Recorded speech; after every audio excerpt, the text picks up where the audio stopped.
অনুশীলনী 5 এর গুণিতক এবং গুণনীয়ক নিয়ে আলোচনা করব। গুণিতক কাকে বলে? একটি সংখ্যাকে অপর একটি সংখ্যা দ্বারা গুণ করে যে গুণফল পাওয়া যায় তাকে ওই সংখ্যার গুণিতক বলে। Very good. আচ্ছা, আমরা লিখে নেই। আমরা গুণিতকের সংজ্ঞাটি লিখে নিলাম। একটি সংখ্যাকে অপর একটি সংখ্যার দ্বারা গুণ করে যে গুণফল পাওয়া যায় তাকে ওই সংখ্যার গুণিতক বলে। একটা উদাহরণ দেই, যেমন 3 কে আমরা গুণ করতেছি, 3 কে 3, 3 কে যখন 2 দিয়ে গুণ করব 6, 3 কে যখন 3 দিয়ে গুণ করব 9 হবে, 3 কে যখন 4 দিয়ে গুণ করব তখন 12 হবে।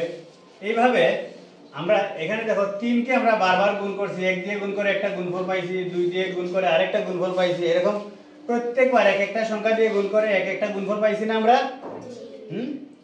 আচ্ছা, তাহলে এই যে গুণফল যেগুলো পেলাম আমরা সেগুলো হচ্ছে গুণিতক। কার গুণিতক? এই 3 এর গুণিতক। আমরা বারবার 3 কে গুণ করছি, ঠিক আছে? তাহলে এখানে 3 এর কয়টা গুণিতক পাইছি আমরা? 4টা গুণিতক পেয়েছি আমরা। এখানে 3 এর কয়টা গুণিতক পেয়েছি? 4টা গুণিতক।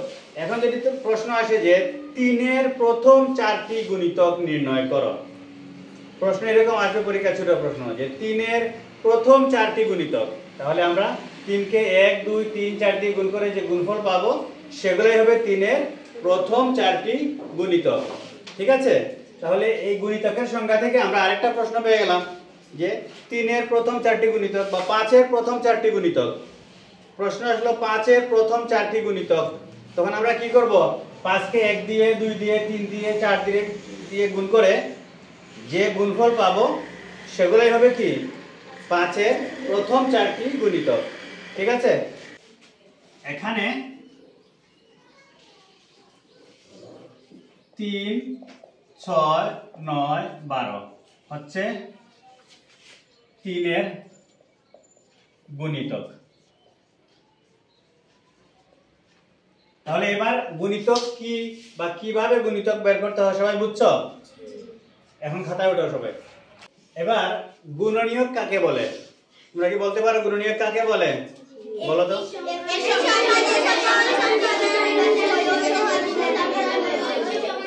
একটি সংখ্যা যে সকল সংখ্যা দ্বারা নিঃশেষে বিভাজ্য হয় ওই সংখ্যাগুলোকে তার গুণনীয়ক বলে। আমরা সংখ্যাটা লিখে নেই। আমরা সংজ্ঞা পেয়ে গেলাম, একটি সংখ্যা যে সকল সংখ্যার দ্বারা নিঃশেষে বিভাজ্য হয় ওই সংখ্যাগুলোকে তার গুণনীয়ক বলে। আমরা একটা উদাহরণ দিলে আরো পরিষ্কার হবে বিষয়টা। যেমন মনে করো 12, এই 12 সংখ্যাটিকে আমরা দেখব এই সংখ্যাটি কোন কোন সংখ্যা দ্বারা নিঃশেষে বিভাজ্য হয়, ঠিক আছে? যেমন 12 কে আমরা প্রথমে 1 দিয়ে ভাগ করতে পারি না? 12 একে 12, ঠিক আছে? আমরা যখন 12 কে 2 দিয়ে ভাগ করব তখন ভাগফল কত হবে? 6 দুগুণে 12। 3 দিয়ে যখন ভাগ করব ভাগফল কত হবে? 3 4 12, ঠিক আছে? তারপরে 6 দিয়ে ভাগ করব ভাগফল হবে কি? 2। 12 দিয়ে ভাগ করব ভাগফল হবে 1। এগুলা লেখার দরকার নেই, এই সংখ্যাগুলো চলে এসেছে আমাদের এখানে। তার মানে আমরা কি পেলাম? 12 কে আমরা 1 2 3 4 6 এবং 12 দিয়ে ভাগ করতে পারি। এই 6টা সংখ্যা দিয়ে আমরা 12 কে ভাগ করতে পারি। তাহলে এই সবগুলো হচ্ছে 12 এর গুণনীয়ক। এখানে 12 এর গুণনীয়ক হলো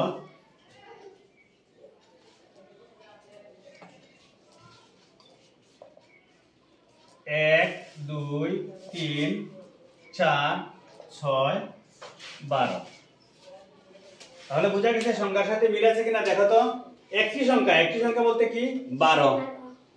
যে সকল সংখ্যা দ্বারা নিঃশেষে বিভাজ্য হয়, এই যে এই সংখ্যাগুলো দ্বারা নিঃশেষে বিভাজ্য হয় ওই সংখ্যাগুলোকে তার গুণনীয়ক বলে। তাহলে এগুলোই হচ্ছে 12 এর গুণনীয়ক, ঠিক আছে?